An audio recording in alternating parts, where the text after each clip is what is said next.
Okay, y'all, this is, man, I'm having fun this week. I'm getting to interview all of the people that I've been fans of, sitting down and just having good old conversations with people I've looked up to, listened to their music, seen them, read about them, heard about them for so many years. And today, I got another one. Please welcome singer extraordinaire, songwriter extraordinaire, actress, and dare I say rapper. A lot of people forgot about that. Okay. There you go, girl. Please welcome to VladTV. One of my favorites, Angie Stone. What up, Angie? What up? So glad to be here. Oh, man, Angie, you looking good. You got that big old smile on your face. Look, the baby. diva glasses. Go ahead, girl. You got to be glad. You can't be sad. You know, life's too short to spend it moping. So I'm here in the moment. I'm enjoying myself. Thank you for doing this. This is amazing. We're going to have some fun. Nah, we're going to have some fun. You know, I love sitting down with folks like yourself. I told you offline, I had a chance to sit down with Stephanie Mills last week. And she said something that to me was so profound and it put such a big smile on my heart. She said, Shawn, I only do things at this point in my career and I only walk indoors where I am celebrated and not tolerated. Awesome. And I know you got to feel the same way. Absolutely. These are the moments that we survived for. You know, when you put in 40 plus years in the game and you've sacrificed so much of your joy, your childhood years with your children and, you know, doing all of this to grind to get to the top. When you get to this place, you're like, okay, I made it through motherhood. I made it through life. Now it's time for me to have fun. So where I am right now, I don't fool with people. And I don't care what people think or say about me. I don't care about none of that because I have paid my dues. Yes, you have. You have paid your dues and then some. Okay. You have been a trailblazer. You done took out that shovel and where most people was going right or left, you took out that shovel and you dug a path of your own. Yes. Yes, you have paid your dues. Okay, speaking of paying dues, like I said, a lot of people, and me being from the South Bronx, New York. Come on with it. You know, for me, a lot of people don't know we celebrating 50 years of hip hop. Hip hop. I just kiss you for that one?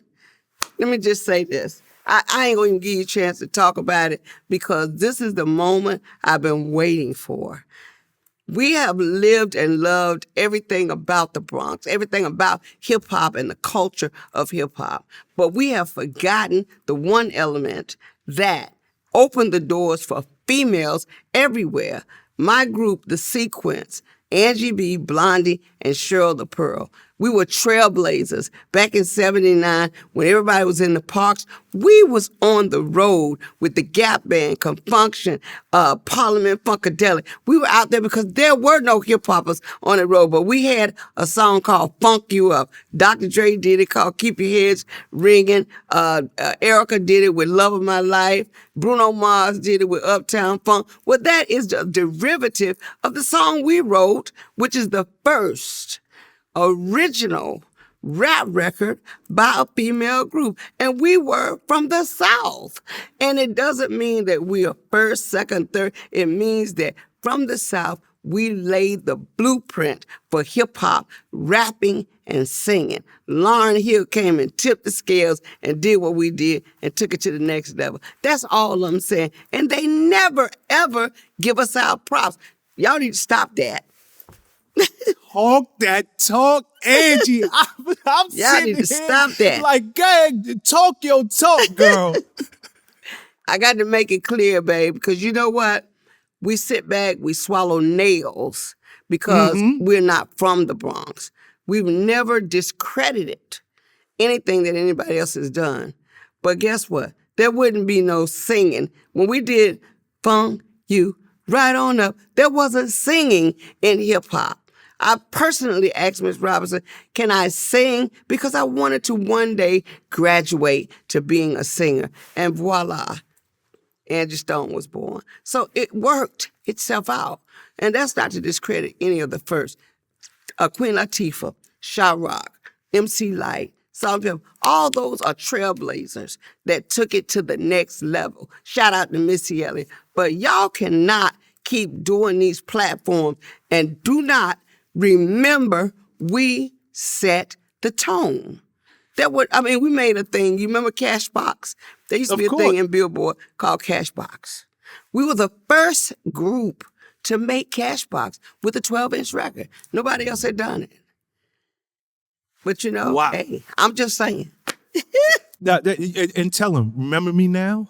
Okay. Let them know. Do you remember me now? Do you remember me now? Go pull the archive. No, I'm not B. Angie B. Let me just tell you about that. She had to put the B in front of her name because Angie B, which was me, was so hot back then. Hammer put a group together, and she wanted to be Angie B too. So we said, we owned the right to the name, so she had to put the B in front of her name to make it different. So B. Angie B.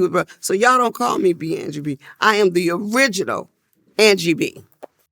You know what's so dope about what you're saying?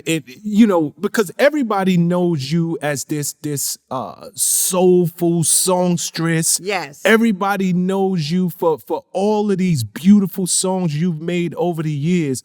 But this hip hop thing is still in your heart. And when you speak, I can hear the passion coming straight from your soul. Yes.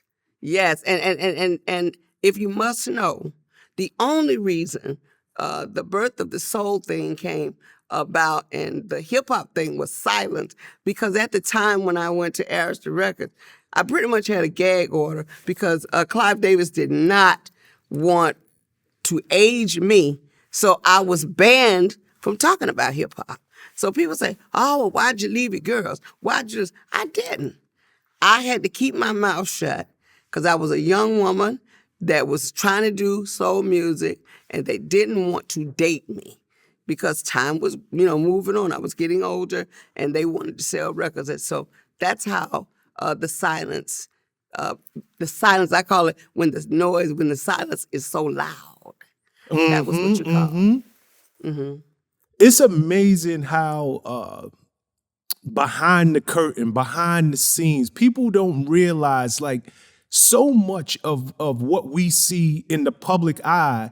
Yes. There are people who are behind the scenes who are pulling the string. You said you had a gag order. And I'm sure you're not speaking literally, but we don't mention it. Don't say anything. Be quiet about it. We don't want nobody to know that you're 25 and over. So at that point, it was shut up or get out. It's done if all you must the know, time. If you must know, and I know you didn't know this, the Sugarhill Gangs, Eighth Wonder, Apache, Sequence wrote those songs. Okay? Are you serious? We wrote those songs, and we were also the voices up until they got some singers. We did West Street Mob. So there was a lot of sweeping under the rug. They can't tell me hip-hop is not in our fabric because we wrote those songs for the Sugarhill Gang, and we were the little country bumpkins that they never wanted to talk about. So when you hear, let's dance, I know you got the feet, but let's dance. Come on, and get down. That's us.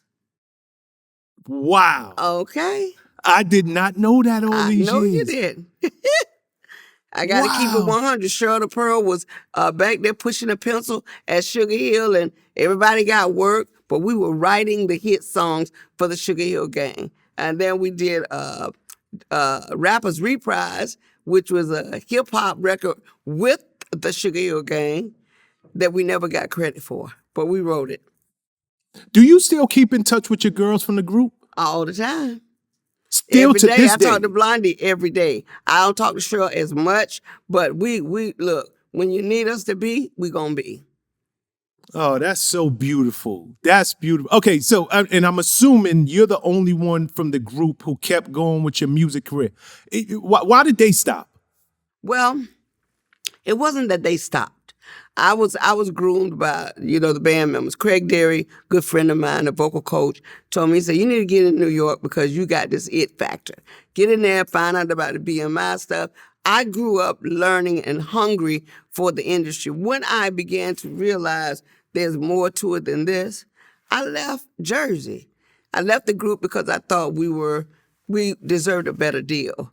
And then when I went to Sylvia Robinson to say, hey, this is what I want because I don't want, I want to be able to pay my rent when we're not touring. I want to be able to do this. I want to be able to do that. Guess what? She was going to do it, but then it caused friction with the group because she was only going to do it for one. I walked away from the group and I decided, let me go on out here and do solo. It wasn't that I didn't love my group. It was just that I wanted better for myself. And I was the youngest. So when I walked away, walking away saying, either I'm going to make it, I'm going to sink, or I'm going to sail. And I ended up sailing. I was a songwriter, and I started growing from that aspect. And as time would have it, it proved me right. I ended up joining Lenny Kravitz for a tour. Of course, I've worked with the likes of Prince and so many other artists. And I'm just grateful that I followed my heart. The passion was, I'm a lion, and I'm going to roar. I love that. I love it. You said you followed your heart. Yes. What is your first love? Is it songwriting? Is it rapping? Or is it singing? My first love, believe it or not, is acting. Oh. But I made it, me and Jamie Foxx are like freaking frack. His first love was singing, but he made it as an actor. My first love was acting, but I made it as a singer. But if I had my way, I could say that writing was my first love because I loved writing poetry. And as it stands, I'm working on a poetry book. Blondie is also working on a book. There's a lot going on because there's more to meet the eye than just hip hop or soul music, You spoke and you mentioned this earlier in passing, how so many of these huge records, the Dr. Dre, Keep Your Head Ringing, Bruno Mars, he had Record of the Year. Yes, everywhere. With Uptown Funk. Did you guys ever? We were the only ones that didn't get paid. Are you to this day? To this day. Everybody made a claim on that song for little or nothing, but we had the most obvious parts of the song. Even that Uptown Funk. Yes. Those lyrics, it just blew me away. Once again, it shows, and I can be honest, it helps if everybody supports you, but it looks kind of crazy when your own record label doesn't mention you're the first female rap group that they have over there. When your label mates don't say, yeah, Sequence was crazy, they was good. When, they wrote these songs. When you don't have the support of your peers, people overlook you because you're being overlooked. And it hurts us more because we didn't have the support. But when it was time for us to, be there, be the party track, be the ones in the background singing behind Grandmaster Flash and Furious 5, be the ones putting the vocals down for whoever. We were there, front and center, always. But now in the ninth hour, it's like we ain't giving them no props because they not from New York. It's so interesting because, I'm listening to you and you saying y'all are the only ones who didn't get paid off of that record. We didn't.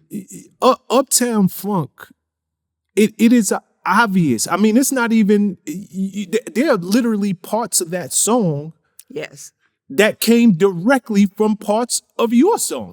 Sung the same exact way. Bruno Mars put it in one article. We couldn't find it when we went back to look for it, but he said it was inspired by the sequence. It has to be. Everybody knows Mark Ronson worked with Bruno on that album. Mm-hmm. Mark Ronson is a New York DJ, and he is definitely a historian of hip hop. Yes. So I know he was inspired. If it wasn't Bruno, it was definitely Mark. Mark, yes. And when we started to pursue it, it was like, hush, hurry up, don't say anything. I think they started looking for the intellectual properties and who owns this. And of course, the entire, with the exception of one of the Robinsons, everybody had died. A lot of the stuff got burnt up in the building, but people knew that was us. They knew it was ours. And instead of them saying, you know what, these young ladies have been around since 50 years ago. Let's make sure we take care of them. A hush fell over Jerusalem. Wow. And so it's sad to see. Please tell me you got a little something from, another big record. We just mentioned Dr. Dre. This guy's a billionaire. Keep Your Head Ringing. The whole world was had their head ringing to that record. Please tell me y'all got something from that. No, actually, when we did it, they did. Okay, mind you, we owned 93% of the record because Sylvia always took credit. I'm sorry, 33 and a third each of the record. By the time Dr. Dre did Keep Your Heads Ringing, we had been reduced to 12% of the record. And that was because he started dealing with Sugarhill. And of course, they just tried to do what they wanted to do. So we did get a little something, but it's not enough to sneeze at. And it's just sad because they have basically taken advantage of us. They've not acknowledged us. They did Ode to Hip Hop a couple of years ago where they had all the females come to California. So, of course, I called up the people who was in charge and like, how are you guys going to do this? And Sequence not there. I'll tell you the most humiliating thing that they did. They waited until the day before the show to try to throw something together and bring us out there. When we got out there, they had all of the first female hip-hoppers walk down one red carpet, and they had a separate red carpet for us.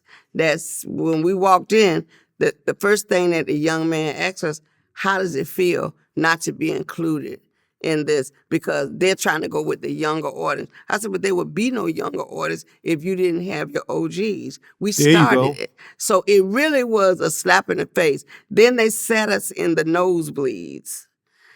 I walked out. I was in tears because I'm like, how can you even feel good about this?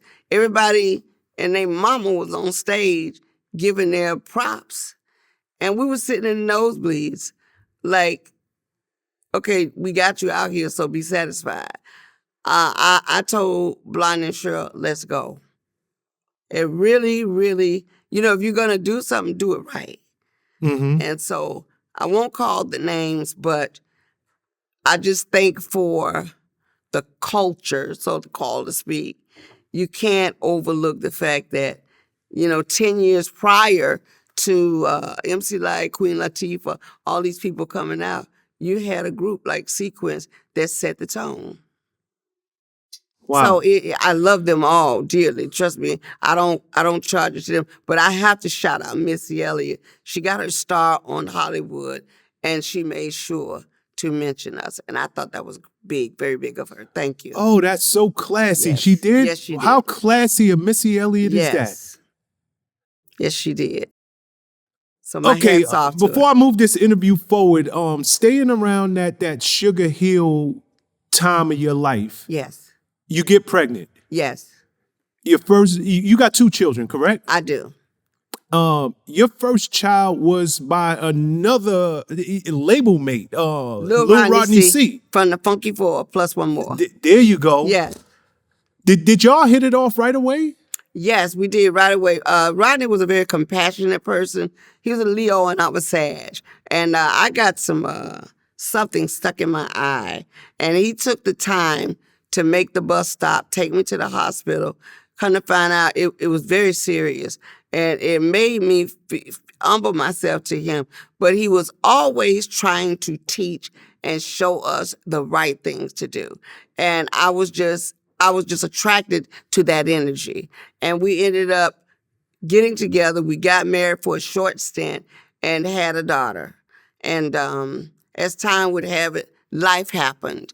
And that didn't last. I was only 22 at the time. And I think I was a bit young to do it, but I did it nonetheless because I was a country girl and I didn't think you should be pregnant and not married. So that was the reason for the marriage. But, as I grew older, I realized that was the wrong reason to get married. But at the same time, I learned a great deal about the business from Lil Rodney C. So you would say he was one of the people who actually, because a lot of artists, they focus on just that, the art. That is their sole focus. He taught me a lot. So he was the one who got you thinking about the business, because people they don't realize it's called the music business. Yes. The business is 90% of the game. Let me tell you music is 10. Rodney was so ahead of his time. He was labeled the blackball of the group because of it. He taught me promotion, a lot of the shows. I mean, when we did the Roxy, we were the first ones to take hip-hop down to the Roxy. Everybody was uptown. We rented out the Roxy and did a big show down there. I was spending money and he was spending money. We were pulling the shows together, and that was the birth of the Roxy. And so as time would have it, we don't even get the credit for bringing hip-hop downtown. You had Danceteria, where Madonna used to serve us drinks, but then you had the Roxy, where we've taken it from the Bronx downtown. All the people that got hired, Dr. Dre and Andre Harrell, and all of them had been hired on our show. And, I was learning from the ground up. So I was taught by one of hip-hop's ambassadors, what we used to call Rodney is the ambassador of rap.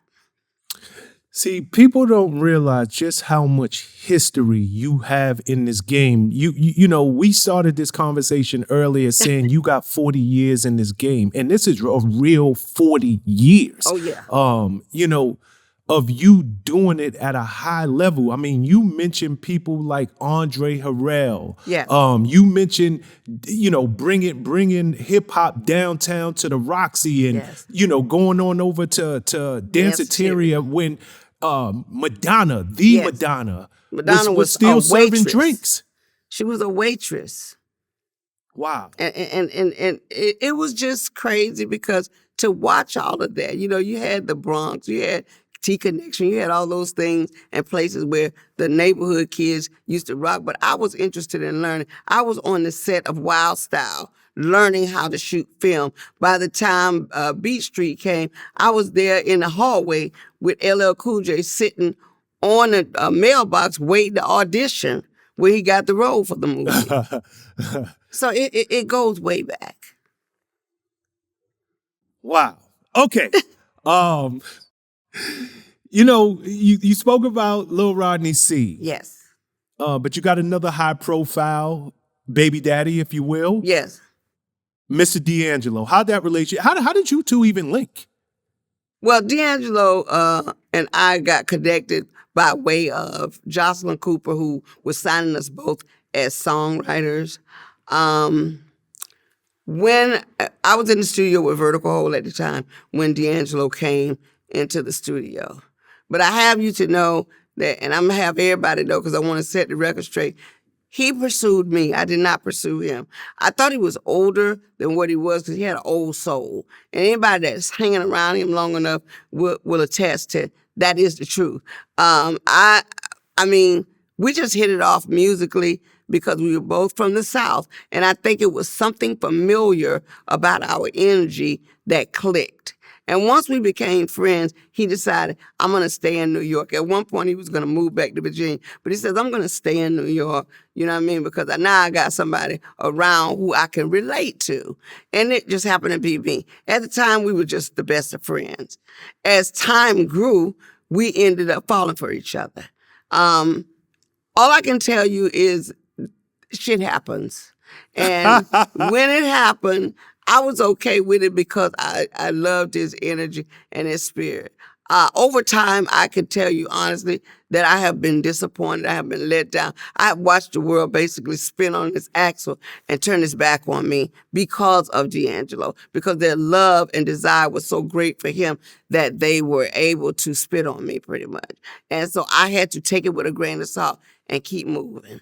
Because when people zoom in on you to bring about their pain. They don't care how they hurt you to get it done. But like I said, it happened. And I can't go back. I can't undo it. I told the people, they make such a big deal. Okay, I was a little older than him, but that's going every day. People get with people every day. That's a little older than them, and they keep it moving. Why did they make a big deal out of he and I? I couldn't tell you. I can only say the minute he decided to become a sex symbol, or the industry cultivated a sex symbol, I became dog meat to them. And that was, 4 years prior to that, we were the best of friends. But after that, it was just like, she too old for him. She does. I wasn't old when I was trying to help him get through the studio work. I wasn't old when I was trying to get them albums finished. I wasn't old when I was writing them hits with him. I wasn't none of that. It was only after he had arrived. It's like, okay, let's get rid of her. She's dead weight now. And that's what I literally believe has happened in time. But guess what? The love of Christ have kept me all this time. And I don't care what they say and do. It is what it is. That's right. That is right, Angie. You know, it's crazy because I didn't realize that through your vantage point, through your lens, you felt like the industry turned on you for having that relationship. Oh, yeah. Really? Oh, yeah. Let me tell you something. And I won't, yes, I will. Let me tell you something. I can remember going to sit down and do an interview with Vibe magazine. And I had the young lady who was interviewing me look at me, and she went in on me being older than him. But right after that, she let me know she was, kicking it with him too. And it was basically a hateful, jealous interview that like, okay, you might have him, but I want you to know, he's all over me too. And I ran into a lot of people, a lot of females that worked for these labels and industries that kind of threw me under the bus, because if their job was to interview Angie Stone, in my opinion, their job was to basically do a bum job of my interview so that they could really poke at me. And I had to deal with that. I know. Yeah, okay. I didn't. Let me, and just for our audience sake. Yes. When you and D'Angelo got together, he was not a star. He wasn't a star. The world didn't know him. No. When you met, became friends, and fell in love with this man, you was there before Brown Sugar. Right. You was there when nobody was paying attention to him, correct? Correct. Well, he had the publisher, Jocelyn Cooper and Gary Hess, God rest his soul, they saw his talent, but they could not horn in on his talent because in their mind, he wasn't consistent. So the thing was, let us hook him up with Angie because she's good at this stuff. So when they hooked us up, it was to hook us up to write and to work and for me to help develop, with him, his craft, and to write with him. So the world didn't know him. He had weight on him at the time. A lot of people see him all cut up, and it's just like, look at this fine, gorgeous man. No, he wasn't all of that. When I met him, he was overweight. He was hiding behind clothes. He was doing his thing, but I never judged him for what he looks like. I was working with what I thought was a great artist. And so I didn't judge him for that stuff. So when I got with him, they just like, Angie, get him to work. So we got in the studio and we worked. The more we worked, the better we got. Mm-hmm. And so once they were trying to finish the Brown Sugar album, they couldn't get him to finish the album. We stayed in there to Christmas Day in the studio. I toppled my whole Christmas to stay in there with him to get that album finished because I was a no-nonsense producer. And he produced his own music, but I was that entity that says, no, we got to get this done. And so we got it done. And as a result, Christmas Day, the album was finished. Everybody was so happy, like, oh my God, he finished the album finally. And we left and went out of town after that for Christmas. But at that time, I began to be credited for helping him finish the album. That would be a thing that one day would hurt me more than anything, because after I began to get the accolades for helping him to get it done, something he couldn't get finished, after I began to get the accolades, it turned into a love-hate relationship. I could have did this without her. Yeah, it became angry. And then I think all the necessary powers that be that wanted to push up on that, they pretty much kind of fed that to the public. So it made it look like, oh, she's doing this. I didn't have to do it. My proof was in my work ethic. And at the end of the day, they started saying, she around here telling everybody she did it. No. You got people, remember, people that hired me to work with you, all those people were running their mouths and saying stuff like, he not going to get nothing done unless Angie in the studio. So enough people said enough of that the industry started to look at, oh, she's doing this. I didn't have to. I had a record on the chart that was in the top 20 already, so I didn't have to prove myself. Vertical Hole had Seems You're Much Too Busy out, and I pretty much toppled everything to stay there and work with him, just because I enjoyed the work. I wasn't looking for credit. I wasn't looking for credit, but guess what? Shit happens. There you go. I guess I didn't realize earlier in the conversation that it wasn't just external, meaning the media and the publicists. You said that he himself started to, I could have did this on my own. Exactly. I didn't realize it was coming from the inside as well. Let me tell you something, and I'm being 100. He would be a lot further ahead today. I'm not discrediting him, please. Don't misunderstand me. But because of the powers that be, everybody and their mama wish Angie Stone and D'Angelo would get back together and work again. I've heard it a million times. Yes. They need to do this. His pride as a man would not allow him to do that because he doesn't want to share the credit. He doesn't want it to look like, what if I get with her and we win? Then it's going to look like she did it. I mean, the writing's on the wall. But hey, if you want to roll like that, I ain't mad at you. But that's not my spirit. My spirit is we got a winning element. God gave us that. You didn't give me that. God gave us that. And what you should do, if nothing else, is to put your differences aside. You have children. And say, let's get in the studio and work on our God-given craft. But his pride will not allow him to go there. It's sad. But the industry created that energy, and because they created it, they have to now suffer and wait for the kind of music that we created. It will never happen because the we factor is not there. Yeah, I mean, it's just something special when people have a chemistry. There you go. And you see it all the time. Snoop and Dre. Yes. You know, there are just people who, when they get together, it's magic. There you go. It really, really is. There you go. And you guys had it. And, I see it all the time. Artists, they go out and they want to prove that it was me and I. Yes. And the one that I'm the one in front of the microphone. Right. It's me. And they tried other producers, they tried other songwriters, and that magic just never, ever happens again. And it's so sad to sit here and hear you talk that is the reason pride is the reason that we as fans won't get that magic. But what did they say? Pride before the what? Before the fall. There you go.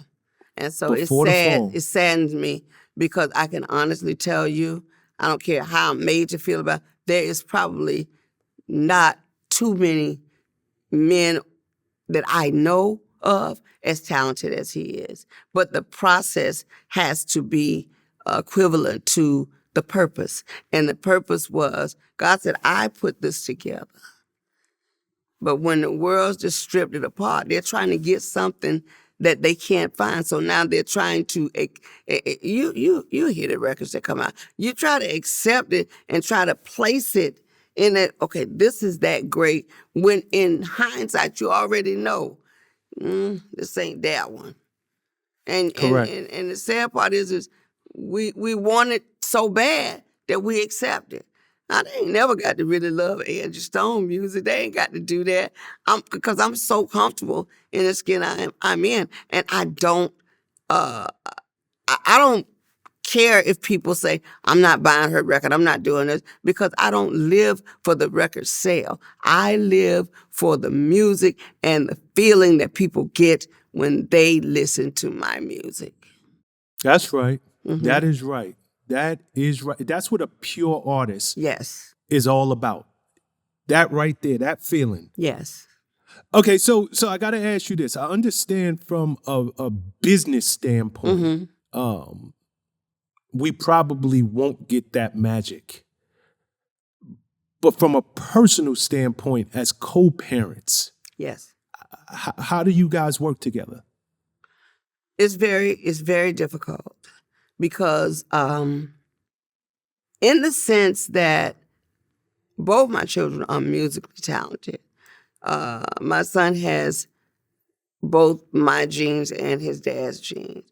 He's super talented. However, being under the guise and the umbrella of the industry and their expectations, he wanted to do, he's a rebel like we are. He wanted to do his thing, devoid of mom and dad. And guess what? I have to stand back and stand out of the way because I trust his DNA. And at this point, I really want his father to embrace everything that he does. And I know that he does. But once again, you're dealing with a person that is dealing with their pride. So I think the pride before the fall is actually the thing that I'm still harping on, because I believe that my son is going to be the gift that I call survival for everyone in our family.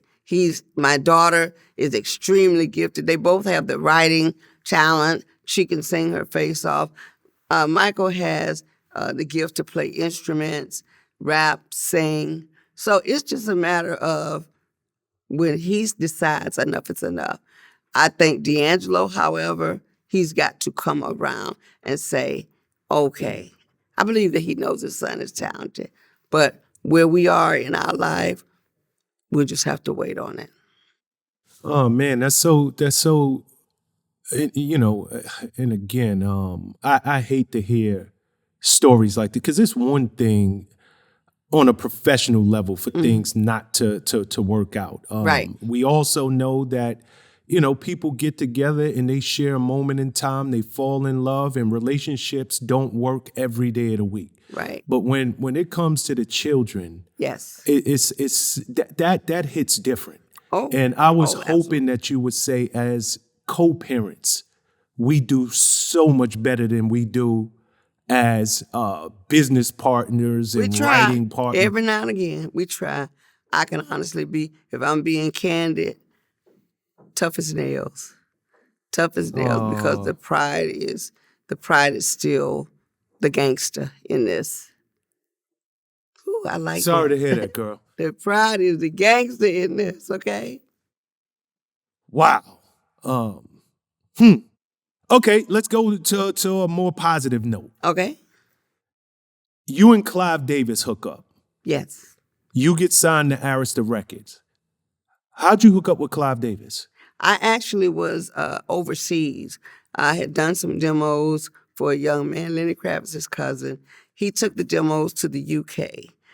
Mervyn Lynn and Jed Doherty wanted to sign him, but because of me. And he said, well, they want you to come over here. I said, I'm not interested in being no group with you. So I said, I'll sign a solo deal with Arista UK. Clive came over there and kicked the doors, and once he found out I was over here all this time, he's like, no. I got to have her over here. So pretty much Clive deboed the situation and brought me back to ours. Nice. Okay, we all know Clive Davis, legendary record man. Right. Arista Records have had some huge acts. Yes. They had another big vocalist on that, female vocalist on that record label, Miss Whitney Houston. My girl. I was about to ask you, what was your relationship like with Whitney? Whitney's like, man, we were so cool because, you know, she had a lot of respect for good songs and good singing. But there was something really down home about Whitney. I remember she used to do her Christmas program every year, and, you know, she would invite CC Wine and BB Wine. All of us would go out and give toys away to the kids every year. And this particular year, they called me, I think it was Christmas Eve, and says, listen, nobody showed up. Can you come over? And I just happened to be living in Jersey at the time. So I took my son, who I think Michael was maybe 5 or 6, and we went over there. And I was the only artist there. So I'm like, oh my God, all these kids, I don't know that many Christmas songs. So in my head, I'm going, oh God, what's the song? So I'm singing Jingle Bells. I'm singing songs I grew up on, and I'm giving away toys. And then at the 9th hour, here Bobby Brown walks in, and we're singing a Christmas song. And he says, Whitney loves you, and says, thank you so much. Well, lo and behold, I didn't know where she was, but she couldn't make it. And I got into California maybe a week later, and I had the most beautiful exotic flowers that were waiting for me at my hotel. It was Whitney. She said, that's why I love you so much. You are my girl. And so whenever she had something where she had to pull somebody on stage, there she go, pulling me on stage. Come on, sing with me. So we were really cool because we understood each other. And I just was a huge supporter of hers. I think she was an amazing vocalist, but an even more wonderful person. Oh, that's beautiful to hear. It really, really is. Did you guys ever get a chance to get in the studio together, write together, or just create? That was something we were planning on doing. We wanted to try to get together. She always said, Angie, write me a song, you know? You done wrote a few of those. You done wrote a few hit songs in your day, girl. Just a couple. But your debut solo album, Black Diamond, is released. I think it was in 1999, somewhere in there. Yeah. We got that big single off it, No More Rain. Yes. Where did that record come from? Is it safe to say it came from the breakup of you and your child's father? No. As a matter of fact, my son, we kind of split, but our son brought us back together. That song derived from my dad. I was a little girl who came from a poor family. I'm an only child. And so every time the ice cream truck used to come through the neighborhood, I would run to my daddy for some money for some ice cream. And my dad would jingle in his pockets and he'd say, ain't no rain in this cloud. That meant he didn't have any money. And so I told him, I said, Daddy, one day I'm going to write a song called Ain't No Rain in This Cloud. And that's what inspired that song. When the birth of my son happened, it sparked the memory. And it had a metaphoric meaning. My sunshine has come. And one was, the Lord has saved my life. And the other one was, I have birthed a son that I know is blessed. That's what helped me to write that song. Very nice, very nice. Well, that song did very well for you. Yes. I mean, to this day, it got something like 12 million plays on Spotify, over 50 million views and plays on YouTube. It was #1 on the adult R&B charts. Yes. That song did very, very well for you. And it took the album gold. Yeah. So, you did well on that. And then you come back and you drop your second album. Mahogany Soul. You know, that second album, I know. Mahogany Soul. You know, even before I say this, you were at the forefront, if not the birth, of the neo soul movement. Yes. What was that? Was that you just writing and penning what came from your heart, or did you see a white space in the world of R&B and say, let me just go in a direction where nobody else is going? That was truth. What you heard was truth. When I did Mahogany Soul, I had my son. I didn't have a babysitter. The breakup had happened. I took my son in the studio and I let him sleep. I would make a makeshift bed on the fender rows. I stayed in that room, and every song that you hear is from my heart. I sang about love. I sang about hurt. I sang about disappointment. Everything that came from my head, my mouth, it came from my heart. So I can honestly tell you that it was a mixture of blues and gospel that got me through that album. You know, I can't tell you how I wore that CD out. I wore like I don't think you understand. I know. And that I Wish I Didn't Miss You song. That's got to be your biggest record. That song was written, believe it or not, by Ivan Matias and Andrea Martin, bless her heart. She passed away last year, and she did me the honors of singing that song all the way through with me. So every time I sing that song, I'm thinking of her, because such a talented person. And I can remember people coming up to me, why are you always writing songs about him? I said, I didn't even write the song. You know what I mean?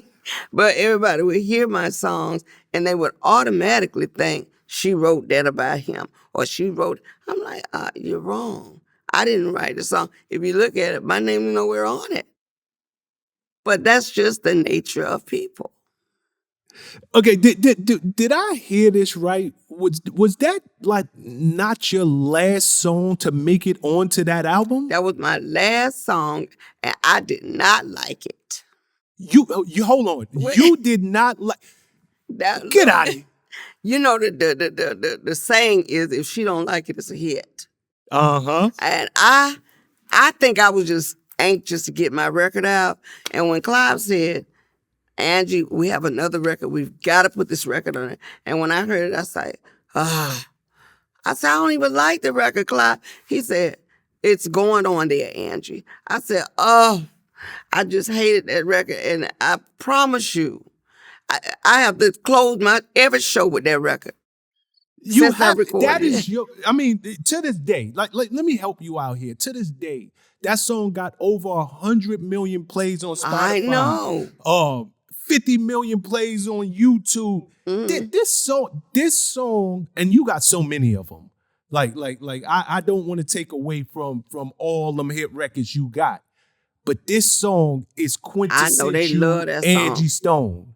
And look, Kiss You, the single, I didn't like it.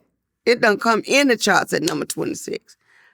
I'm just saying. You didn't like Kiss You either? No. Well, I thought it was, I don't know. Kiss you, kiss you, kiss. I was like, oh. And then I thought about, those one record songs are usually hits. I said, But my manager said, Angie Stone, you're doing this record. I said, okay. So I took a shot at the dark, and lo and behold, the same thing is happening with Wish I Didn't Miss You. That would, and it's crazy to hear that you didn't like that, only because that sample came from the legendary OJ's Backstabbers. I would think just off the sample alone and the way that they, sped it up, that you would have been like, oh, this is moving right here. Yes. Oh, I love the song now. I can't wait to get going with it, but it's just, I think I made that decision because I was ready to go. I had done worked on my whole album, and I wanted to be done. So to add another song meant more time in the studio, man. We got to wait for another release date. It was just a bit much. But okay, I'm grateful let's talk that about I another listened. record, and I'm so sorry to cut you off right there, okay. but I just thought of Brother. That's the same album. Oh, yeah. You know, now that song there, That's something serious. And Yes, that it is, I is. think I'm so proud of that because, like James Brown said loud, I'm black and I'm proud. Somebody had to take a step out on faith to say it's okay to be proud of yourself. Yep. And I wanted my brothers to know I'm proud of y'all. You know, we don't get it right all the time, but who does? No, as an African American male, hearing that record speaks Yes. to a different part of who we are because Yes. we are judged and tore down and Yes. made to feel secondary in this American society. So to hear a beautiful black woman like yourself with those strong, beautiful vocals of yours sing it, and it wasn't just the song itself, but it was the video, the way y'all put it together, and you had all of these Bob Marley, Muhammad Ali, Jim Brown, if I can remember correct. You mentioned James Brown. All of these, the imagery of these African American males that changed the world. I salute you to this day for making that record. Thank you so much. I tell you, it's a funny story about that record. I called so many people trying to get them to actually physically be in the video. Everybody was just too busy. Called Samuel Jackson, called this one. He can't do it because don't you know, the minute the record came out, everybody I called, they started calling me. Angie Stone, I know you ain't do this record without me. I'm like, I tried to get you. It was so funny. So every time I see Samuel Jackson now, he shake his head. I can't believe I didn't make it on that record. I said, but everybody that I asked to do it, they were busy. So we asked for permission to use the pictures. And they said yes. Well, it was beautiful. Thank you. It was beautiful, and you got your point across. I can tell you that much. More Than a Woman. Oh. That song, another one. Another one. And that one was nominated for a Grammy, correct? Yep. It's Calvin Richardson. You know, he's a on the low. He does his thing right. You know, he wrote There Goes My Baby for Charlie Wilson. He is an excellent songwriter. But that More Than a Woman, my God. That's such a good feeling record there. It don't make no sense. I love that record. Thank you. I love that record. And hearing your voice, I could tell I was one of them that you love too. Yes. Eddie F. and them, they just, Darren Lighty, Eddie F., Calvin Richards. That's just a heck of a team to write a hit like that, You know something? You've been nominated for how many Grammys now? Is it 3?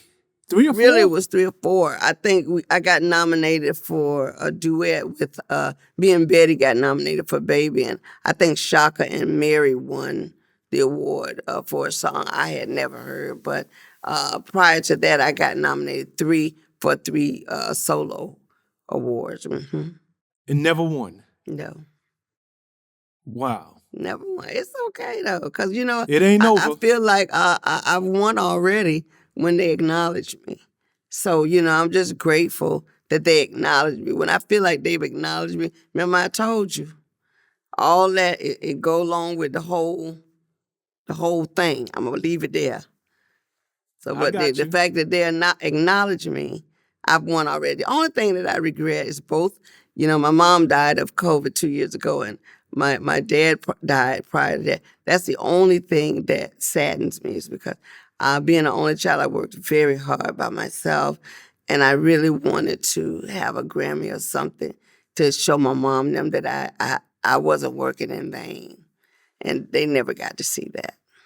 I don't think that they needed a Grammy. I don't think they needed a statue. Oh, that's right. To know that to know their baby girl was not working in vain. That's right. With all the lives you touch, I'm sure they had more than enough people come to them, Absolutely. unbeknownst to you, and say your girl is out here doing it. Thank you so much. So rest assured, they did not leave this earth without knowing. I appreciate that.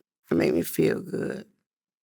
There was a Spin magazine article that was written, and I want to quote it back to you, and I hope I wonder if around that time it even made it across your desk. Okay. And let me get this right. Spin Magazine ranked you one of your songs 20 best singles of 2002. And the writer actually said, if Angie was skinny, Whitney Houston would be unnecessary and Mary J would be worried. Sad, but true. Did you ever read that article? No, but I heard, it was funny that you say that because back when I had all that weight on me, I was on prednisone, which is a steroid. I'd never been a big girl prior to that. But when I got on the medicine, it was right at the peak of my career, which was No More Rain came out. I looked bloated. I was on medication. I had also been asked to work with Mary J. Blige in a culture she had gotten discovered by Woodley over at Uptown. And of course, I help anybody. I didn't mind helping these people. But it's just the craziest thing is Oprah Winfrey did a big special on Neo Soul, and every artist was on there from Jill Scott to India Arie. I think Alicia was on there for Falling, and I was the only artist that was not on there. Well, you have to know that it devastated me when my manager at the time was Breon Prescott, and he turned around and told me, Angie, Clive wouldn't let you go because of your weight. He didn't want you to be on there because he felt like you were too big. And I'm like, but don't they know that, that has nothing to do with someone's talent?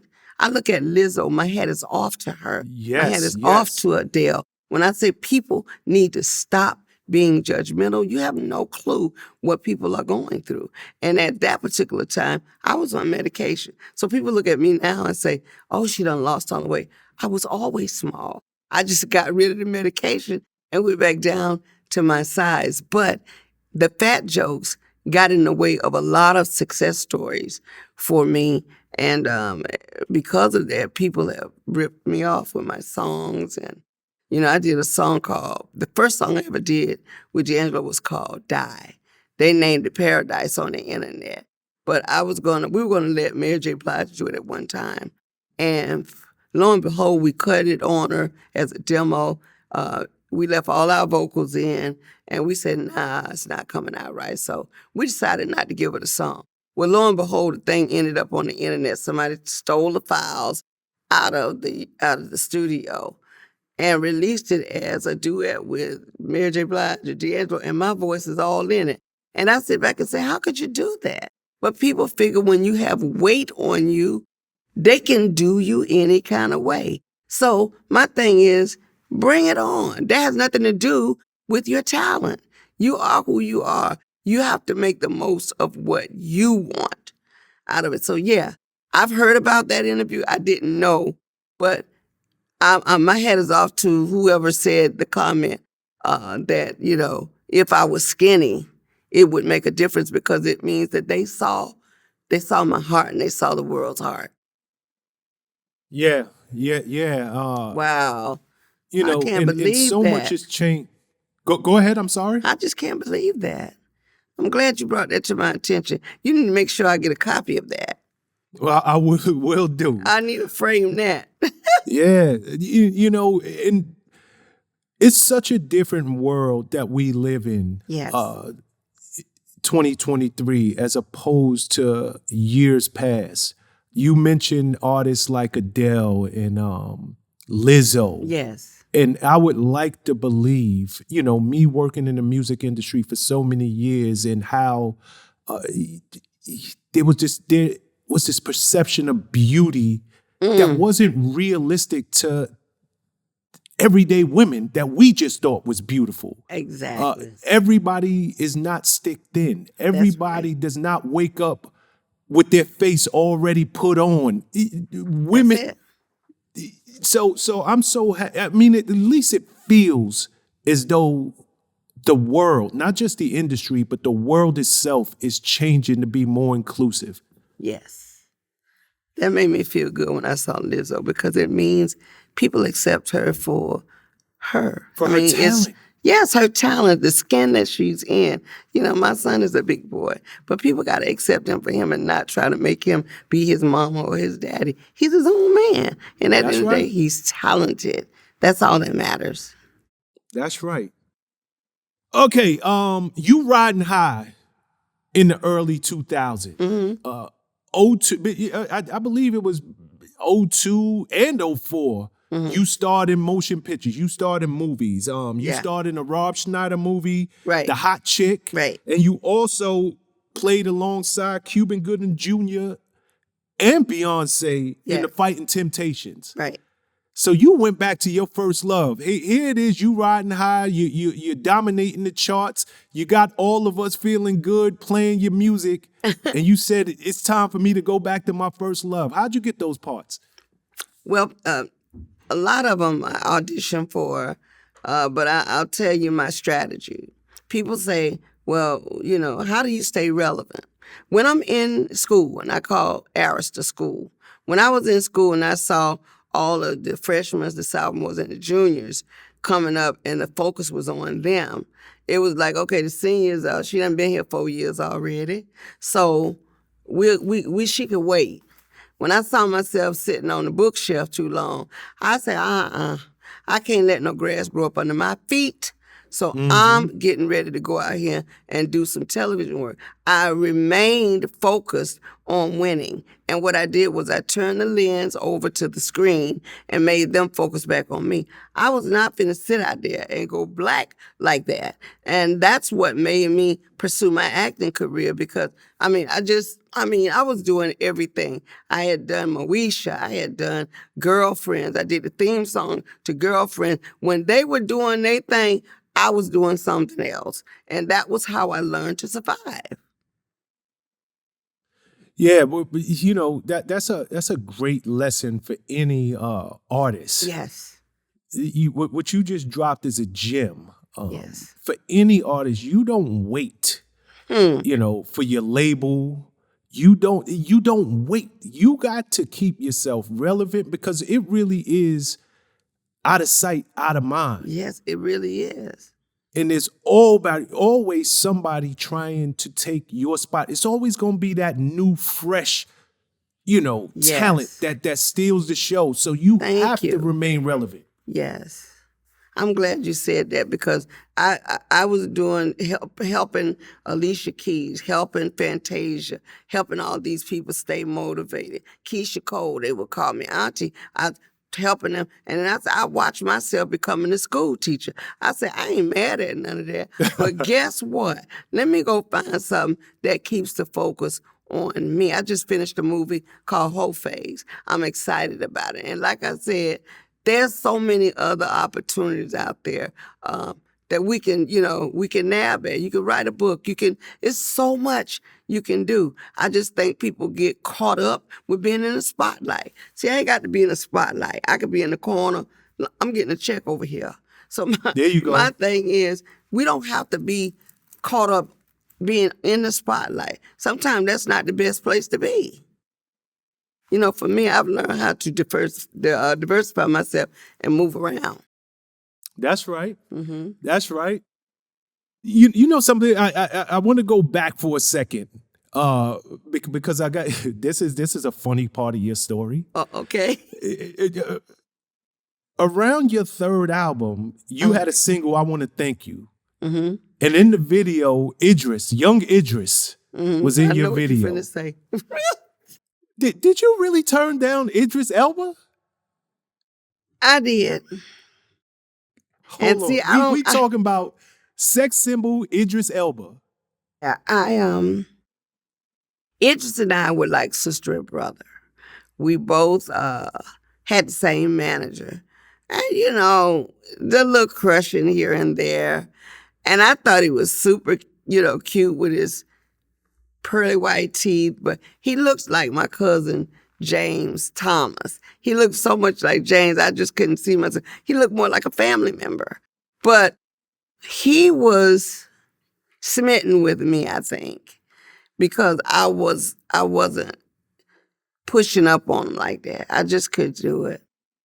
And so I had heard many stories where he had told people, I know he'd been looking for me, told people he was really digging me, and I won't give him the time of the day. But I wanted to keep my friend, and in order to do that, I knew I couldn't cross lines because I really valued the friendship. I had already had a high-profile relationship with D, and so I really didn't want another one. And I just didn't want to be hated by the world anymore. So I'm like, nah, I'm good. You know, I was going to ask you that too. Mm-hmm. You know, you have been through such a high profile relationship. Yes. And we know how, because you and I touched on this earlier. Yes.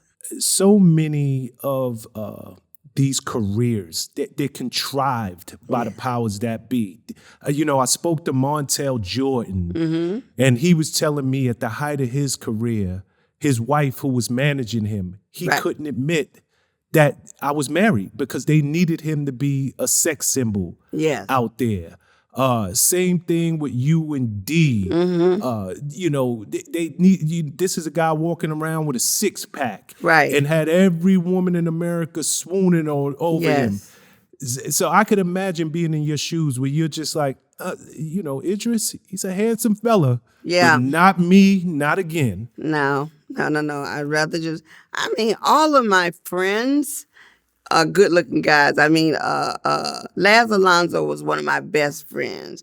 What's his name? He's on. I don't went blank, but these were like besties. These are guys that people assume there has been something going on, and it's not been anything at all. I mean, they just look at me as a sister. And that's because I don't go there. I just don't go in that direction with them. And a lot of ladies think I'm crazy. Oh, you should do this. Mel Jackson. All these are friends, you know?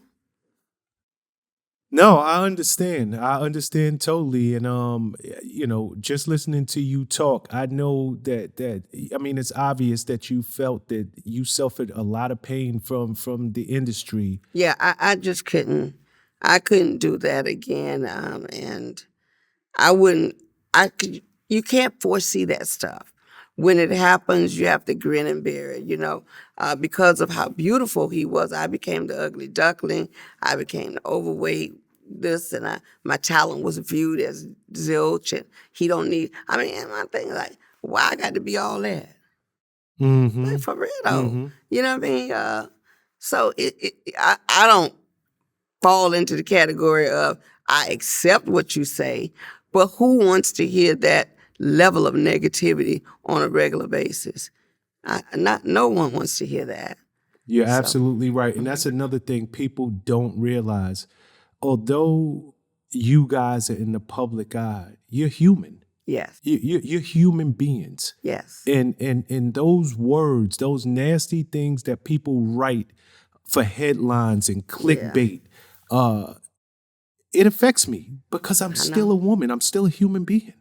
My mom used to cry, and she'd say, I can't read that stuff. I said, Mom, put the magazine down. Don't pay that stuff. No, Mom, that would hurt me, that it hurt her so deep.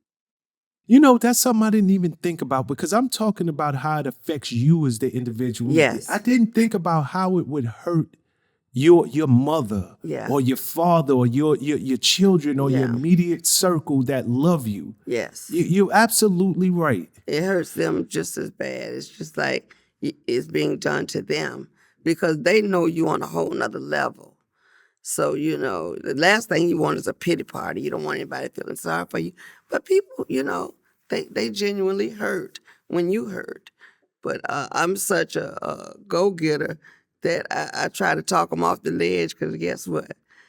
Hey, it must be something to love me enough to hate me that you keep talking about me. Look, where am I? I'm on VladTV.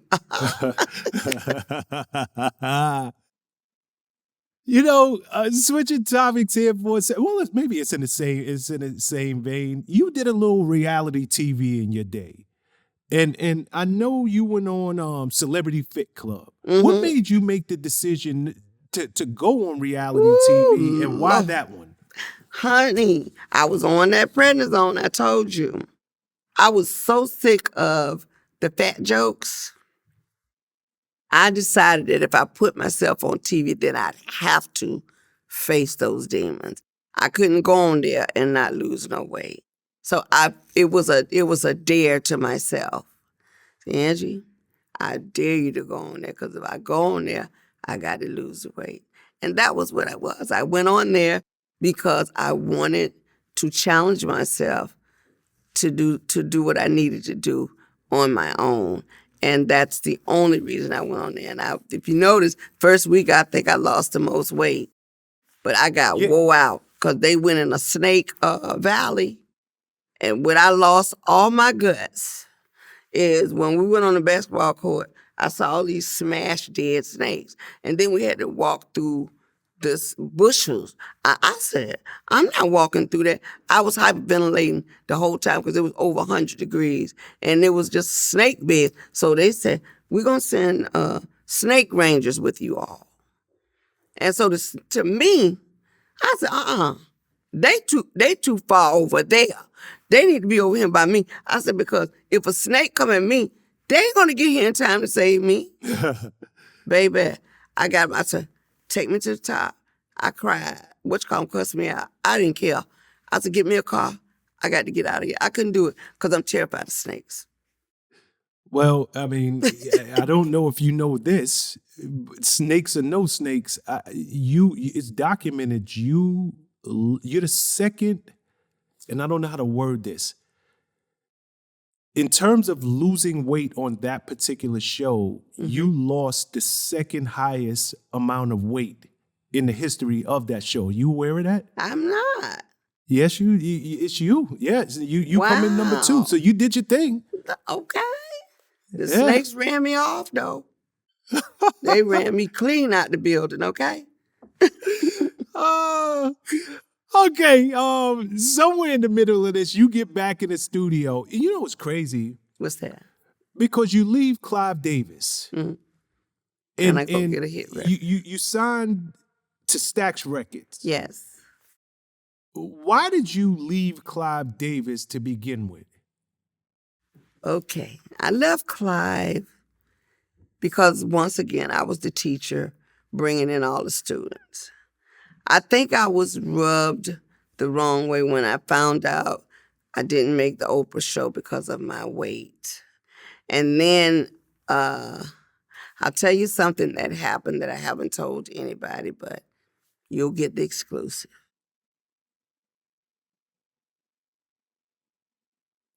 D'Angelo had lost his deal with Virgin. And he called me, told me. I made a phone call, and I got Clive and Peter Ridge to sign him to J Records because I could not bear the idea of the world finding out that he had gotten dropped. Okay? And they signed him. Lo and behold, I believe his manager at the time, not knowing it had come through me, basically made a deal. I'm thinking they made a deal that we'll come, but she has to leave. Oh. And so I kind of got a feeling my album budget got cut. You know, I usually have $1 million album budget. They wanted me to make the record for $500,000. And at the time, I had Diary of a Soul Sister. It was what the album was going to be called. I had, Shaka Khan, Nat Nicole. I was getting some divas to sit with me, kind of, and kind of chop it up and do a classic album, something that had never been done. And when they cut the album, it just threw up a red flag to me. I'm like, how am I going to do this record now with everybody So I kind of started feeling weird. And at that point, I said, you know what? One or two things is about to happen. They're either going to drop me or I'm going to be stuck now because I don't know how I'm going to do this album. Well, the straw that broke the camel's back was shortly after that, they told me I had to change the name of my album because Alicia was doing Diary of Alicia Keys. Mm. And at that point, my chest sunk in. And I wrote Clive a letter and asked for a release. Because at that point, I felt like, okay, this ain't how it's supposed to be. So that's the real reason that I left, because Diary of a Soul Sister was in the works, and that came about. But I think there were two things working against me. And I think that, when I walked away, nobody really looked up. I just felt like I was kind of pushed out, if you know what I mean, because intuition is a mother. Yep. You feel me? Yep. So that's my truth. Huh. That's deep, ain't it? Yeah, it's I'm very just saying. deep. I'm absorbing it, because I've never heard this before. You wouldn't, because one thing about me, I haven't done a biopic because everybody that wants to do a biopic, my story is so deep that it will uncover layers and layers, and I'm talking about layers of truth. And I think people are really afraid because they know. And so I've almost abandoned the idea of doing a biopic. I really don't want to hurt anybody. I don't want to see anybody lose their cool. But I mean, I've helped managers, Kedar Master, but Erykah Badu, all of them, a lot of people think, oh, this one discovered this one. No, Erykah will tell you, Angie is the one who helped get me through the doors with that we had a show in Dallas with D'Angelo, and Kedar was there, and they came to me and said, what do you think about her? But, that's not to toot my horn, but they would never go back and say, Angie Stone had something to do with this. That's why I tell you, a lot of things were kind of swept under the rug. But Erykah has told the story because she knows the truth. I just, when I heard that people were saying they braided D'Angelo's hair. They didn't. I braided his hair with string. With those people, it was just so much that I could talk about. That. Hold on. Let me make sure I got that right. You because D'Angelo is known for them cornrows. Yeah, I braided his hair with string. He didn't have enough hair when he did the Brown Sugar cover. I created that look for him. And I'm not doing that to toot my own horn, but if I got to telling my story, there would be a lot to tell.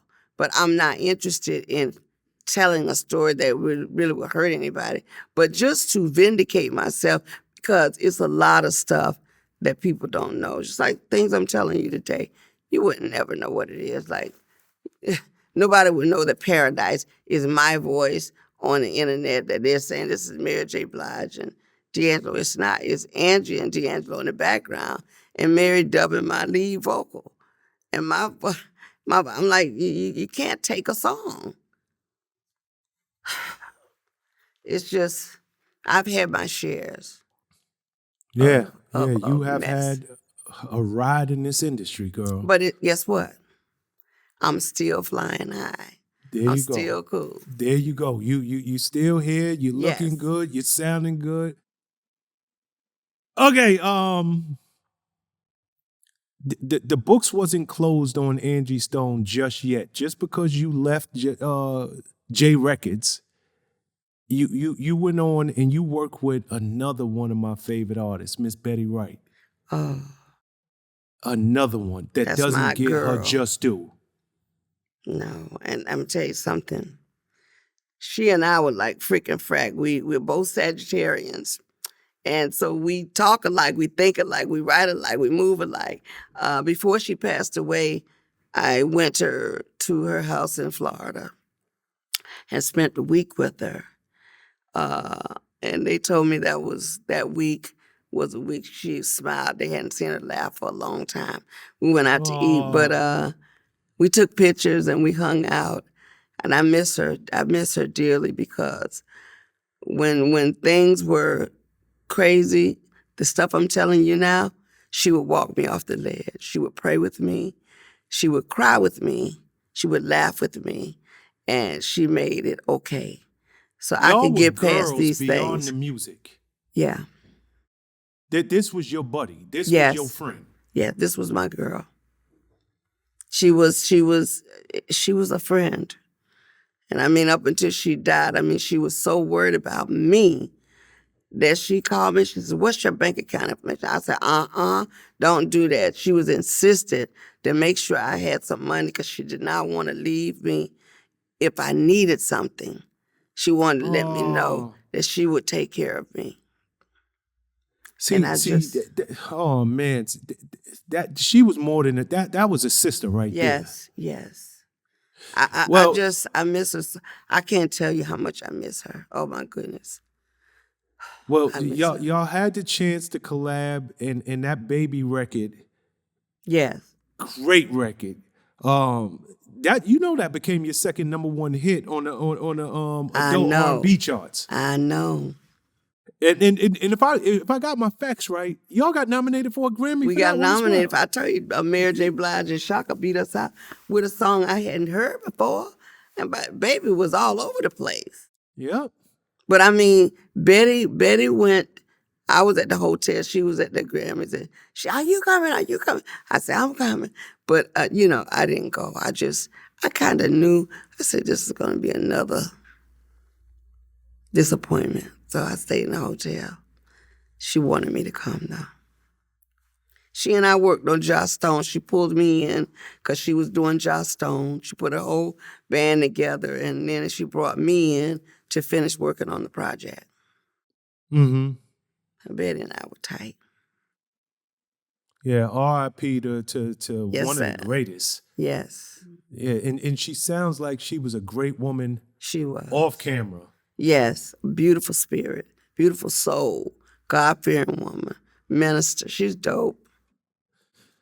Okay, you done had some highs and you done had some lows. Yes. Where does R&B Divas fit in the book of Angie Stone? Is that a high for you or is it a low for you? It's a high and a low. The high is, yes, we have arrived. The low is we wasn't smart enough to stay on the scene. I hurt for some of the women because it was an opportunity to regain that lifestyle, to get back out there. They got confused because they got to going with who's better than who and what's what, and you missed the whole mark. And it hurt me to see that. But then when they start coming down on me, I'm like, let me get out of here because I don't really need this. I did it because I was asked to get in there and kind of simmer things down and get the girls correlating together so that they could focus on their music. But I think that everybody was so caught up with housewives that everybody wanted to be Nene Leakes, and that's what really hurt the franchise. Mm-hmm. Okay, I know where I'm about to go is another low. Okay. It has to be. You have spoken about your children several times in this conversation. Let's talk about your oldest, your daughter. My baby. My daughter. Before I even ask you the question, what is it about mothers and daughters? Well, mothers and daughters are pretty much, they're mirror images of each other. My daughter and I, and I'm going to be as transparent as I can be with this. My daughter is exactly like me in every way. It's just that I'm a little bit more humble than she is in certain situations. Diamond would chop your head off and spit it out. I have learned to humble myself and don't show my right hand what my left hand's doing. Mm-hmm. We found out some we started going to church and found out some spiritual stuff that needed to be dealt with. We needed to focus on God more. We needed to really lay the law down in terms of where we belong spiritually. And as a result, the healing has begun to take place. I can tell you we are closer now than we've ever been. Back then, I thought she was jealous. I thought she was angry at me for something. I could not put my finger on it. And to be honest, she couldn't tell me why she was angry. When she would always come up with the story that I went away and left her, but I didn't leave her. I took very good care of her. And my mother and father raised her more, so because I was 22, like I said, 23, and traveling with Sequence. So at the time, she was having a ball in school. It wasn't until her desire to be a singer came full frontal, and she thought it was almost virtually possible for me to just take her and put her in the spotlight. But I told her, you have to work for it. I will always be there to help you, just like I will help my son. But you've ultimately got to do the work. And I just think that was hard for her. She thought that, I can put her on. And it wasn't that simple. So the clash of the titans began. I never knocked my daughter's tooth out. My daughter had a bad tooth in the front of her mouth. And by the time we finished tussling, she had bit down her own tooth. But that was the perfect story to tell. And I think at the time, to have an excuse for why your tooth is missing. Just tell them your mama knocked it out. I just thought you had some hands. I thought Angie Stone was good with the right and the left. Don't get me wrong. Please don't get me wrong. I have hands. But I have to be mindful when I'm dealing with my daughter, because if I'm going to knock a tooth out, I'm going to knock them all out. So I'm not going to knock just one tooth out. That's right. Not me. You spoke about doing the work. Yes. And I actually saw in the episode a while ago, you and your daughter Diamond confronting it must have been so difficult for you to sit in front of her with the Bishop T.D. Jakes. Yes. And you both were speaking your truth. Yes. How difficult was it to actually listen to some of the things that she was saying, and for you to share your perspective on her? It was difficult because I know she was talking out of anger and hate. So she wanted to hit below the belt. And I'm the type of person that if I was who I used to be, there wouldn't have been no contest. But because I was training myself and disciplining myself to maintain my level of respect and self-respect, that I'm not going to get on here and show out. I'm going to let her have her moment, say everything she wanted to say, because guess what? You're going to step in your own puddle if you keep running your mouth. And that's what happened.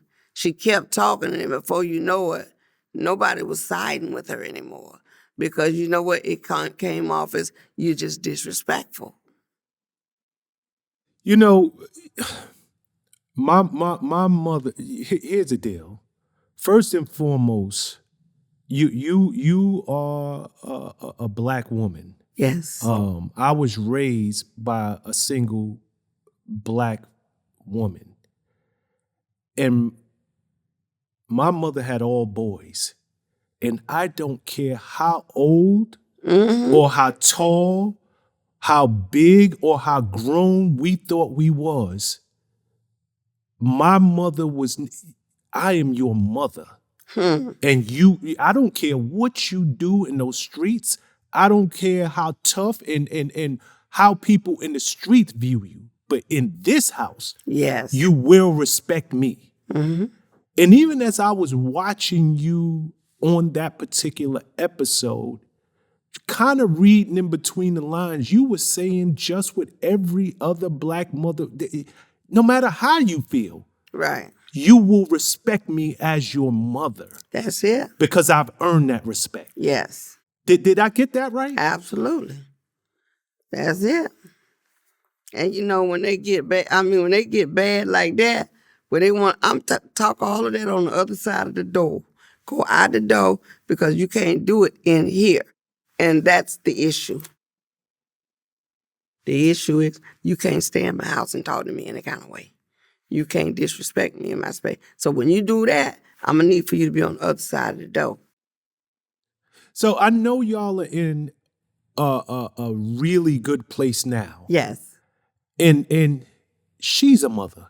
Yes. You know, some things you can't understand until you live it. Reciprocity. There you go. Reciprocity. Trust me. I sit back every day and I go, whew, yeah, I feel sorry for her sometimes. Because guess what? What go around, come around. Do you think now that she gets it? Oh, she understands 100%. exactly what you were saying? 100%. Yes. Totally. I mean, because you can't, sometimes, no matter how hard you try, you just can't understand until you walk a mile in a man's shoes. And here she is with her own children, and I'm sure yes, she is demanding the same respect that you demanded for her. But now, yes, those words of "I'm your mother" make all the sense in the world to her. Yes, yeah, you hit the nail on the head. And guess who she calling on now? Mama. I said, ooh, Lord, you better be glad I got a good heart, and a forgiving spirit. Because I'm going to help you. I'm going to do what you couldn't do for me at the time. But the truth of the matter now is, like I told you, she's in a great place. She is now pretty much head of my company. She's working to take care of a lot of her and my son. I've pretty much put them in charge of taking over a lot of my stuff. So I'm very proud of them. Beautiful. They're brilliant-minded kids. You know, we spoke about your daughter, and you just mentioned your son. Yes. Your son's in the building. Can I talk to him for a second? Do you Absolutely. mind? Yeah. Suaveo Twain is coming up as an artist in his own right, and he got two famous parents. I can't let you walk out this door without talking to him. Is that okay? Oh yeah, man. Do your thing. Okay. We're about to introduce the world to the next big thing. Yes, sir. I mean, you add one part Angie Stone, right, one part D'Angelo, and you got my brother Suaveo Twain. Suaveo, what up, and welcome to VladTV. What's going on, man? Thanks for having me. You know what I'm saying? Nah, man. It's a dream. Your mother just gave a gem of an interview, and I know you in the building, so I'm like, come on, like we gotta get the young fella in front of this camera, man, and let him introduce himself to the world. It's only right. It's only right. Okay. You got two legendary parents. What? Did the DNA, did the genetics, did the genes pass down? Like you should be able to blow. I mean, everybody say I got two famous parents, man. I think they got a lit ass son. You know what I'm saying? Like nobody really talk about that, but yeah, man. I don't know. I'm really just kind of realizing like who they is. I never really cared about none of that. Like, you know, like. They just my folks to me, you know what I'm saying? That's just mom and dad. Yeah, it's real regular. You know what I'm saying? Like, okay. I be everywhere. Your mother mentioned that you play instruments. Yeah. And what do you do? Do you sing? Do you rap? I sing, I rap, I talk to bitches. I just do it. I do it all, man. But yeah, I play a little instrument, man, a little guitar, a little piano, you know. I ain't no savant or nothing, but you know I can do a little something. Okay, you clearly got your parents' swag. It ain't no doubt about that. Nah, man, I'm just a Carolina nigga, man. You know, sexiest fat nigga alive, man. You know, I came out the womb like this. My brother, your pops got a 6-pack. He had one. I don't think he got one no more, man. Y'all, you know what I'm saying? Y'all folks we gotta get kid an updated picture or something. But, listen, you know the bitches just fucking with the stomachs now. You know what I mean? That's more the vibe. Like, you know, they be rubbing on my belly and shit. It's like, it's comfortable, you know? Okay, so you telling me 6-pack or not, that ain't stopping you when it come to these women? It never have, man. I played point guard in high school, man. You know what I'm saying? Like, it ain't never stopped me from doing nothing. What high school was you at? Ain't nowhere in the world. Did you put on weight since high school? I always been big, I'm telling you. Like, I always been big. And you ran the point? Yeah. So you must be light on your feet. Hey, man. I'm a big stepper, though. You know what I'm saying? I'm a big stepper. Yo, you did a cover of one of your dad's famous songs. Right. Tell me about it. Man, ever since I've been doing music, like everybody like, you need to do one of your dad's songs, you need to do one of your dad's songs, you need to do your mama's song. And I'm like, I always been like, man, hell no. Like, cause I've been doing music for a while. I never really wanted to just like, that was always corny to me. But, you know, I went in the studio and kind of just fucked around and did it one day. And, you know, my mom was with me and she started crying when she heard it. Like, she bust out in tears. And, you know, anybody who heard the song, it was just like, I seen their eyes light up like, whoa, this is it. So, you know, I kind of just took my time and put the plan together, you know, and put it out. And the minute I dropped it, like, they started eating it up. You know, they ate it up. A couple days later, here we are on Vlad, you know? Let me help you out. Your mama been doing this forever. Your daddy been doing it forever. I just gave you a layup. You said you was a point guard. You didn't even tell us what single it is. You ain't tell us the name of the cover. Right. Let me help you here. For sure. Okay, so I remade my pop song off of Brown Sugar. Shit Down Motherfucker. I renamed it SDM. You know, we kind of took a real slow song, but it's a funky song, and just kind of put a new bounce on it and made it a club anthem. You know what I'm saying? And you know, I'm the only dude with a sample from that album. I don't think no other rappers ever had a sample for that album. So I'm winning with that regardless. But you know, and I killed it, and that's my pop. So you know, I posed the question like, who y'all think better, his or mine? You know, and of course I'm not trying to say, you know, my shit better than his or whatever. You know, I respect them, but a lot of people was in the comments like, nah, like Lil Bro, I'm fucking with Lil Bro shit, like his shit hard, like, you know. So it was just a cool little debate to see, you know, the older and the younger kind of clash heads, and you know, I think I made a moment out of that. It was cool. Let me ask you a serious question. Word. You know, it can't be easy growing up to famous parents. I know you said to you, that's just mom and dad. But still in all, you know, stepping out, now you in their world. Like this is, and they're not just people who played in this world. They did the damn thing. Like your mama did it. Your daddy did it. What type of pressure is on you when you make that decision? Not only am I going to step into their arena, but I'm gonna actually go balls to the wall and I'm gonna do a cover of one of my dad's most famous songs. I think other people make it pressure. Like, I think, to me, I know I got something special. I know I got a gift. You know, like when I go in the studio or when I go on stage and people hear me and see me perform, I see the look in their eyes. Like I see that look like, oh, this is different. And that's why I'm having fun at. So all the other shit, the media, what people gonna say and all that, that's other people pressure. That's like when Lil Bronny, when Bronny out there hooping, he know he faster than these niggas.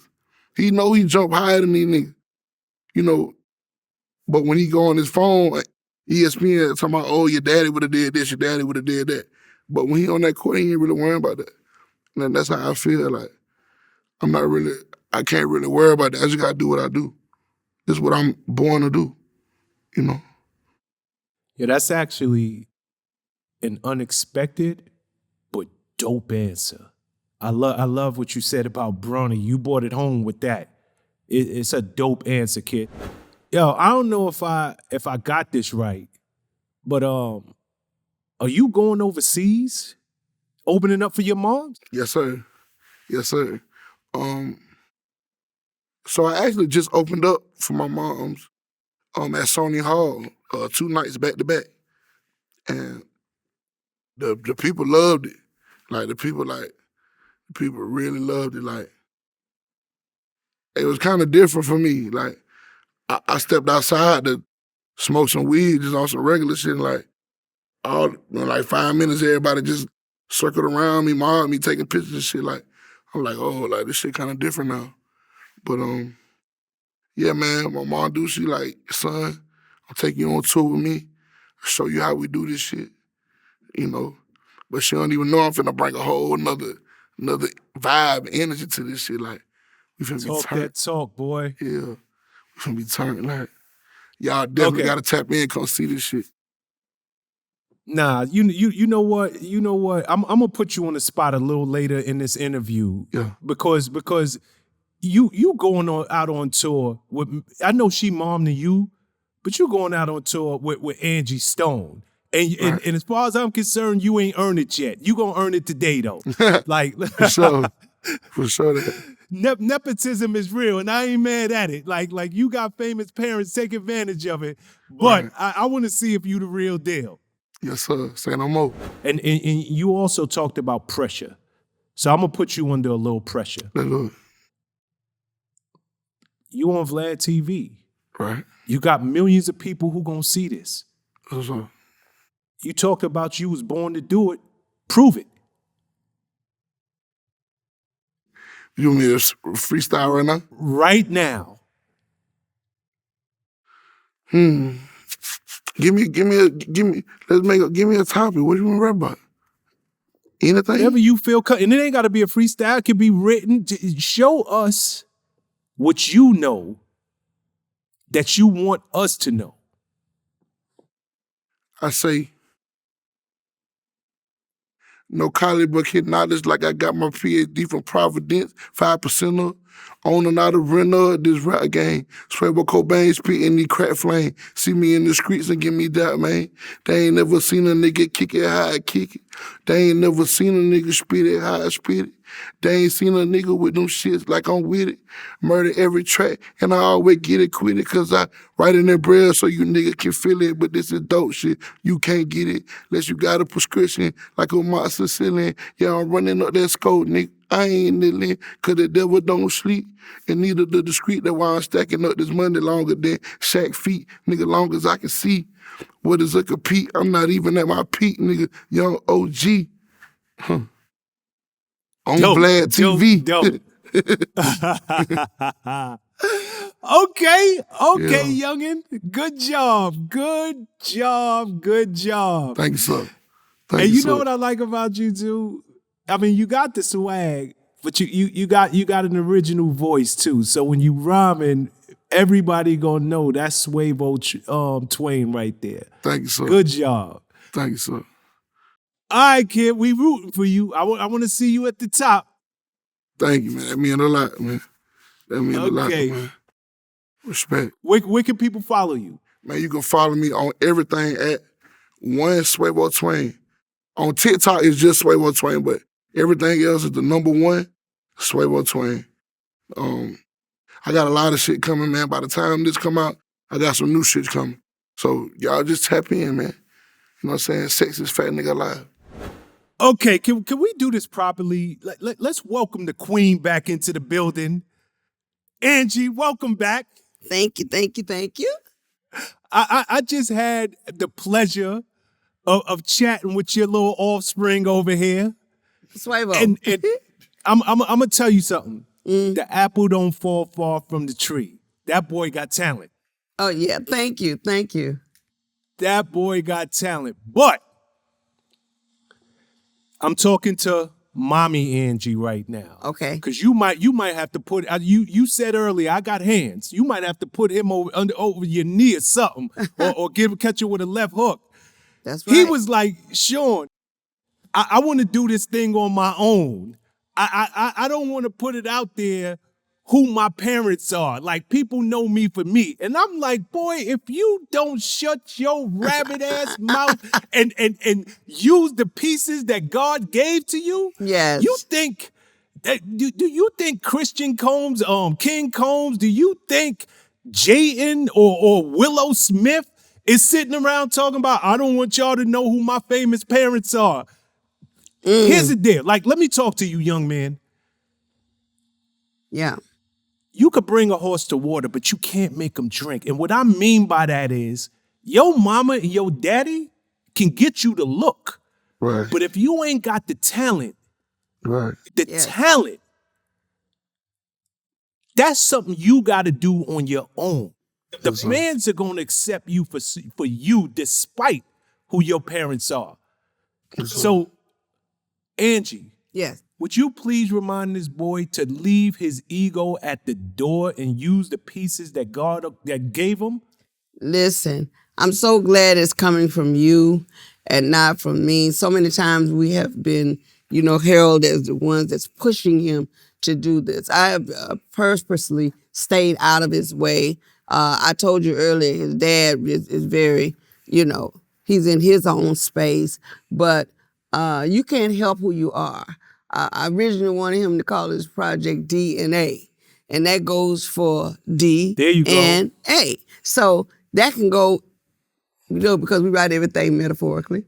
It can mean D and Angie, or it can mean my bloodline. So the reality is you can't choose your parents, and you can't help who you are.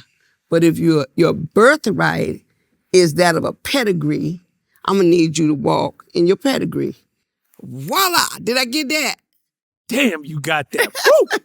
Woo! He can't help who he is. I want you to know that because you are a whole 2 generations behind us, you already have your own identity, okay? It's not enough that people are going to try to compare you to your parents, but I'm going to need for you to supersede me and your daddy. I'm going to need for you to do better. Because if I thought this was the best it could get, then I failed you already. So I'm going to need for you to do better. I'm going to need your sister to do better. I'm going to need y'all to get out of here and say, okay, look, this is what y'all did, but this is what I'm doing. That's how I've been attacking this anyway. That's my mentality anyway. So, like I hear him say, like, put your ego up, put your ego to the side, but that's my ball, that's my cojones, but you know what, don't be so prideful. Say the things I say anyway. Don't be so prideful that you can't mention your mama and your daddy, because guess what? We proud of you. I'm telling you right now, when you blow up, I would say, that's my son. Hey, watch it. Right. No, that's love. Y'all know they gonna mention y'all every time. They gonna mention you. Before they say my name, they gonna say y'all. Y'all know that. Not all the time. If you supersede us, they be like, oh no, he doper than Angie. He doper than his daddy. In due time. Okay? In due time. Oh, don't get cocky now. Oh, okay, Mr. Overweight Lover. Okay. We gonna end this on a positive note. Reach on over there and do what all of us want to do and give your mama a big hug and a kiss. Mwah. My baby. We love y'all. Suaveo,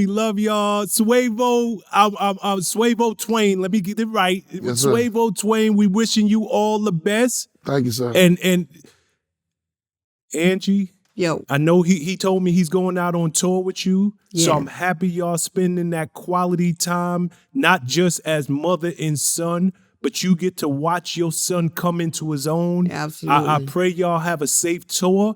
And I pray it really sparks the birth of the next big thing. Oh, wow. I love it. Thank you so much, Shawn. This is VladTV. You guys have been realer than real. I'm so happy that we got to tell our truth today. All right? We got to do this again, y'all.